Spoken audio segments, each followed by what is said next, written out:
Em algum momento, sem aviso prévio, a pessoa percebe que algo mudou. Não houve discussão, não houve afastamento planejado, não houve uma decisão consciente de romper com ninguém. Ainda assim, o clima é outro. As conversas parecem desalinhadas, como se as palavras chegassem com atraso ou não encontrassem mais o mesmo lugar de antes.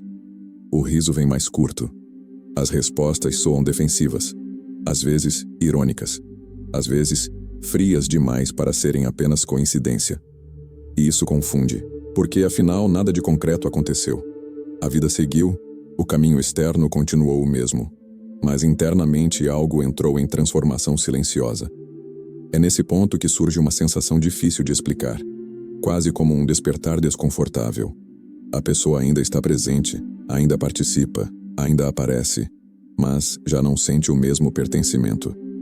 Existe uma paz estranha misturada com inquietação, como se a energia espiritual estivesse pedindo expansão enquanto o ambiente exige contração. Ela começa a notar olhares que observam mais do que acolhem, silêncios que dizem mais do que palavras, pequenas reações que antes passariam despercebidas, mas agora pesam. Não é rejeição declarada, é um afastamento sutil, quase educado, porém constante. Por dentro, a mente tenta organizar isso de forma lógica. Talvez seja impressão, ela pensa. Talvez eu esteja sensível demais. Mas o corpo sabe. O corpo sente a perda de harmonia antes que a consciência consiga nomear. Surge uma leve angústia social, uma dúvida persistente sobre o próprio lugar. Não é solidão no sentido clássico, é algo mais profundo. A sensação de estar deslocado dentro de espaços que antes pareciam seguros. Como se a jornada pessoal tivesse dado alguns passos à frente, enquanto o entorno permanecesse no mesmo ponto. Esse estranhamento não vem acompanhado de raiva, nem de culpa clara. Ele vem como um sussurro interno, convidando ao autoconhecimento espiritual. Algo está se reorganizando, algo está buscando equilíbrio. E mesmo sem entender, a pessoa começa a sentir que já não consegue mais se adaptar da mesma forma que antes. Não por rebeldia, não por desejo de confronto, mas porque a energia que sustentava essa adaptação começa a falhar. É o início de um despertar, ainda confuso, ainda sem nome, mas real o suficiente para gerar desconforto. E quando essa sensação se instala, uma pergunta silenciosa começa a ganhar espaço. Se nada mudou externamente, por que tudo parece diferente por dentro? Essa pergunta não pede resposta imediata. Ela apenas prepara o terreno para algo mais profundo, algo que sempre esteve ali, invisível, sustentando vínculos, diálogos e relações, e que agora começa, lentamente, a se revelar. Com o tempo, essa sensação deixa de ser apenas um incômodo difuso e começa a ganhar contornos mais claros. A pessoa percebe que não é exatamente o ambiente que mudou, mas a forma como ela já não consegue mais se mover dentro dele. Antes, havia uma espécie de ajuste automático, um modo quase inconsciente de calibrar palavras, gestos, opiniões. Um talento silencioso para manter o clima leve, preservar a harmonia, evitar fricções desnecessárias. Isso sempre pareceu maturidade, empatia, inteligência emocional. E de fato era, pelo menos no começo. Só que agora, algo dentro começa a questionar esse movimento constante de adaptação. Não como crítica moral, mas como cansaço real. A mente, que antes sustentava esse jogo com facilidade, passa a sentir um peso estranho. O poder da mente já não é usado para se expandir, mas para se conter. A energia espiritual que poderia alimentar criação, prosperidade e vida espiritual começa a ser drenada para manter personagens funcionando. E isso cobra um preço. A pessoa começa a lembrar de quantas vezes riu sem vontade, concordou sem convicção, silenciou verdades para preservar vínculos. Não por falsidade, mas por necessidade de pertencimento. Pertencer parecia segurança. Pertencer parecia equilíbrio. Pertencer parecia o caminho mais curto para a paz interior. E durante muito tempo, funcionou. Houve benefícios reais, aceitação, convivência, portas abertas, pequenas bênçãos sociais que reforçavam a ideia de que aquele era o jeito certo de ser. Mas toda adaptação contínua exige energia. E energia, quando não se renova, entra em exaustão. Aos poucos, manter essa versão começa a exigir mais do que ela entrega. Surge uma sensação de desconexão com o próprio propósito de vida, como se a jornada estivesse sendo vivida em modo automático. A esperança ainda existe, mas agora vem acompanhada de uma pergunta incômoda. Até que ponto isso ainda é crescimento? E a partir de quando passa a ser autoabandono? Esse é o ponto em que a consciência começa a se expandir. Não como iluminação súbita, mas como um despertar gradual. A pessoa percebe que muito do que chamou de quem eu sou, talvez tenha sido, em parte, quem eu aprendi a ser para ser aceito. Essa percepção não traz culpa, nem vergonha. Ela traz lucidez, e junto com ela, um conflito silencioso. Continuar se moldando para manter tudo igual, ou arriscar o desconforto de descobrir o que existe além dessa adaptação. Sem perceber, algo essencial começa a mudar. Não nas atitudes externas ainda, mas na disposição interna. A gratidão pelo que foi vivido continua, mas já não basta para sustentar o que vem sendo sentido. A mente começa a ensaiar um novo tipo de mentalidade de sucesso, uma que não se baseia apenas em aceitação externa, mas em riqueza interior. E quando essa semente é plantada, mesmo que ninguém perceba ainda, o processo já se tornou irreversível. Quanto mais essa lucidez cresce, mais fica evidente algo que antes operava nos bastidores. A adaptação nunca foi um ato isolado, nem um erro de caráter. Foi uma estratégia, um mecanismo inteligente de sobrevivência psíquica. Desde cedo a pessoa aprendeu que certos traços precisavam ser suavizados, certas opiniões ajustadas, certas intensidades reduzidas. Não porque fossem erradas, mas porque não cabiam. E assim nasceu uma versão funcional, socialmente aceitável, capaz de circular, conversar, criar vínculos e evitar rejeições diretas. Essa versão não era falsa. Ela era necessária. Em muitos momentos, foi exatamente ela que garantiu pertencimento, oportunidades, estabilidade emocional e até prosperidade material. A mente fez o que precisava fazer para manter equilíbrio e harmonia no ambiente. O problema nunca foi a criação dessa persona. O problema foi o tempo. Porque aquilo que começa como proteção, aos poucos se transforma em prisão quando a consciência se expande. Com o passar dos anos, a pessoa percebe que existe um custo invisível sendo pago. Cada ajuste pequeno parece irrelevante isoladamente, mas somados, eles drenam energia espiritual. O entusiasmo diminui, a espontaneidade se retrai, a sensação de abundância interna começa a ser substituída por um cansaço que nem o descanso resolve. É como se a vida espiritual estivesse sempre em segundo plano, adiada em nome da manutenção de vínculos que já não nutrem. Nesse estágio, surge um paradoxo difícil de sustentar. Por fora tudo parece relativamente bem. Relações existem, rotinas funcionam, a vida segue. Por dentro, porém, algo pede expansão da consciência. A mente começa a perceber que está investindo mais energia em se encaixar do que em se manifestar. O poder da mente, que poderia estar sendo usado para a cocriação, manifestação e construção de uma riqueza interior mais sólida, está ocupado demais mantendo versões antigas funcionando. E então vem a percepção mais desconcertante. Muitas pessoas não se relacionam com quem você é, mas com quem você facilita que elas sejam. Com a versão que não confronta, não desloca, não exige crescimento. Enquanto essa versão está ativa, tudo flui. Quando ela começa a enfraquecer, o campo muda. Não porque você tenha se tornado alguém pior, mas porque deixou de ser previsível. Essa compreensão não gera revolta imediata. Ela gera silêncio. Um silêncio cheio de perguntas internas. Até que ponto continuar se adaptando é maturidade? E a partir de quando passa a ser autoanulação? Onde termina a empatia e começa o abandono de si? Essas perguntas não pedem respostas rápidas. Elas marcam o início de um ponto sem retorno. Porque uma vez que a consciência vê, ela já não consegue fingir que não viu. E é exatamente aí, nesse intervalo entre perceber e agir, que algo começa a se preparar. Não um confronto externo ainda, mas uma reorganização interna profunda. Uma mudança sutil de eixo. A adaptação começa a falhar não por decisão, mas por exaustão. E quando isso acontece, a ruptura deixa de ser uma escolha futura. Ela se torna uma consequência inevitável. Chega um momento em que sustentar a versão antiga já não depende mais de esforço consciente, porque simplesmente não funciona. A pessoa tenta repetir gestos conhecidos, respostas seguras, concordâncias automáticas, mas algo falha. Não há mais energia suficiente para manter a engrenagem girando. O que antes fluía com naturalidade agora exige um custo psíquico alto demais.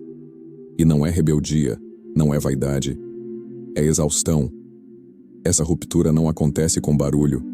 Ela acontece em silêncio, em pequenas recusas internas, em pausas mais longas antes de responder, em verdades que já não conseguem ser engolidas. O corpo começa a sinalizar antes da mente aceitar. Um peso no peito, uma irritação difusa, um cansaço que não se explica apenas pelo cotidiano. A vida continua, mas a pessoa já não consegue se encaixar sem sentir que está traindo algo essencial dentro de si. Aqui nasce um fenômeno curioso. Quanto menos ela se adapta, mais o ambiente reage. Não de forma explícita, mas perceptível. Comentários sutis surgem. Brincadeiras ganham tom de crítica. Silêncios se prolongam onde antes havia troca.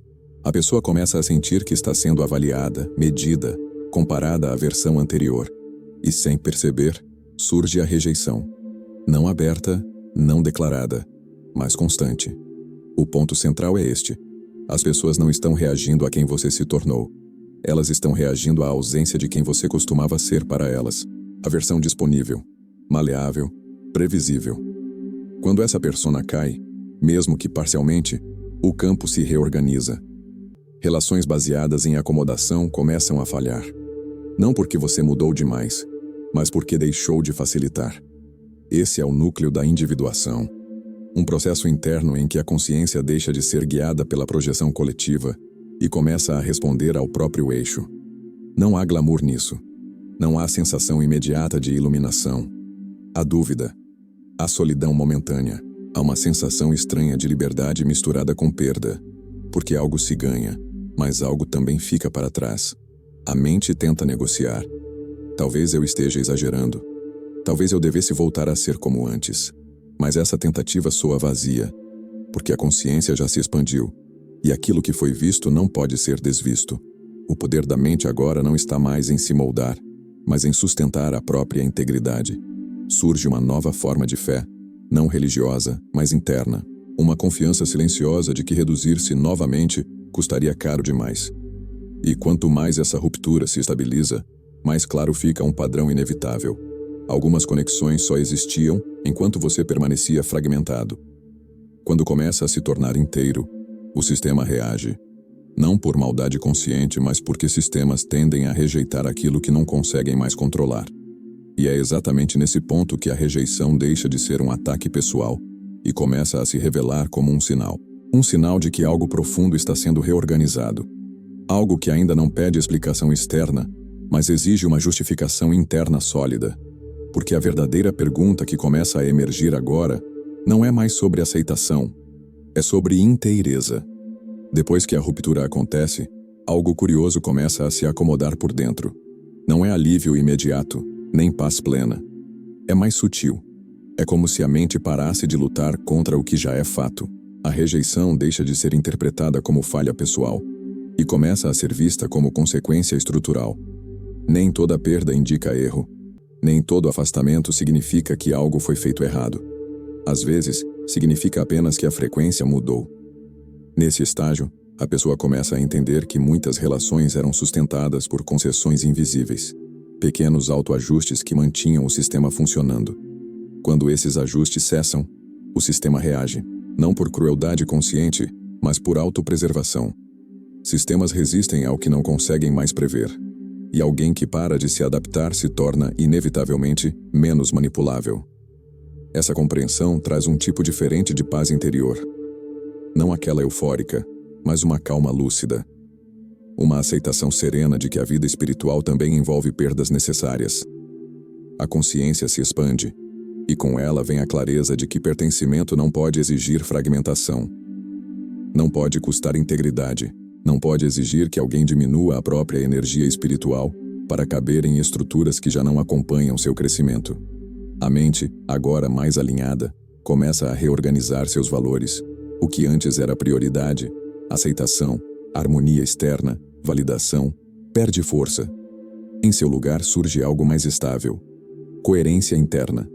A pessoa passa a investir mais na própria riqueza interior do que na manutenção de imagens. O poder da mente deixa de ser usado para agradar e passa a ser usado para sustentar escolhas. Isso muda tudo, mesmo que quase ninguém perceba de fora. É aqui que nasce uma nova forma de equilíbrio, não baseada em adaptação constante, mas em alinhamento. A vida pode até ficar mais silenciosa por um tempo. Alguns vínculos se afastam, algumas portas se fecham, mas em troca, algo fundamental se fortalece: a capacidade de permanecer inteiro, mesmo quando não se é a escolha preferida do ambiente. Esse processo não exige discursos, nem justificativas externas. Ele acontece no íntimo. A pessoa entende que não precisa convencer ninguém de nada. Não precisa provar crescimento, despertar espiritual ou maturidade. Basta viver a própria jornada com honestidade. A rejeição, antes sentida como ameaça, começa a ser percebida como filtro. O que permanece depois da adaptação cair tende a ser mais real, mais alinhado, mais sustentável. E quando essa integração começa a se firmar, uma pergunta silenciosa se instala. Não como conflito, mas como eixo. Uma pergunta que não pede resposta imediata, apenas presença. Porque a partir daqui, cada escolha passa a responder a ela, mesmo sem palavras. Com o tempo, essa nova organização interna deixa de parecer uma fase e começa a se tornar base. A pessoa já não sente a necessidade constante de explicar quem é, o que sente ou por que age de determinada forma. Há uma compreensão mais profunda de que nem todo afastamento precisa ser corrigido e que insistir em pertencer a certos lugares custa mais do que sair deles. Isso não gera dureza emocional, mas sobriedade, uma espécie de calma firme que não depende mais da aprovação externa para existir. Nesse ponto, algo essencial se consolida: a distinção entre estar só e estar inteiro.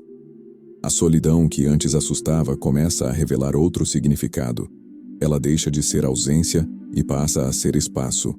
Espaço para escutar a própria mente sem ruído, para sentir a própria energia espiritual sem interferência, para sustentar escolhas sem a necessidade de aplauso.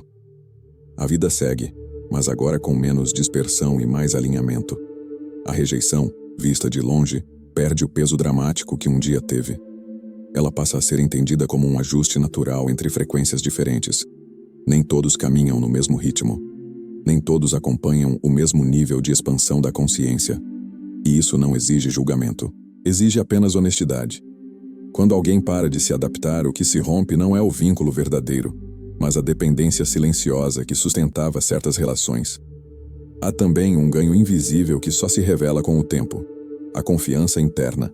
Uma fé discreta, mas estável, de que viver em coerência gera menos ruído interno, mesmo que gere mais silêncio externo. A pessoa percebe que não perdeu pessoas, perdeu versões de si que já não conseguia sustentar. E isso, embora desconfortável no início, se mostra libertador quando assimilado por completo.